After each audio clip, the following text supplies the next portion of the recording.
बिस्मिल्लाहिर्रहमानिर्रहीम अस्सलाम वालेकुम रहमतुल्लाहि व बरकातुहू। उम्मीद है तमाम अहबाब खैरियत से होंगे। मेरा अल्लाह आप सब पर अपनी रहमतों का बरकतों का नुज़ुल फरमाए, आमीन या रब्बल आलमीन। आज का एक बड़ा छोटा सा लेकिन बड़ा अहम सा नुस्खा है जो मैं आपके साथ शेयर करने जा रहा हूँ। यह खुश्क खांसी के हवाले से।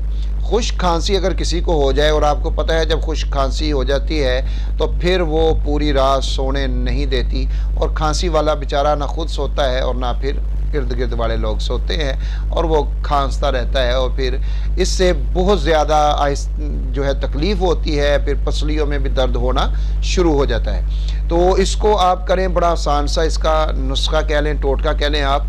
दो चीज़ें आपको इसके लिए दरकार हैं। एक शहद है, शहद खालिस होना चाहिए, और दूसरे नंबर पर काली मिर्च है। काली मिर्च आपने साबुत लेनी है और उसको आपने पीस कर रख लेना है। शहद आपने खालिस ले लेना है। आपने करना ये है कि रोज़ाना सुबह दोपहर शाम या सुबह शाम अपनी नौयत के मुताबिक, यानी अगर ज़्यादा मसला है तो आप तीन टाइम भी कर सकते हैं, अगर थोड़ा कम है तो आप 2 टाइम भी कर सकते हैं। 1 चम्मच शहद लीजिए और उसके अंदर आपने 7 दाने जो हैं इसके काली मिर्च के, उसके बराबर उसका सफ़ूफ पाउडर लेकर 1 चम्मच शहद में डालना है, उसको मिक्स करना है और उसको खा लेना है।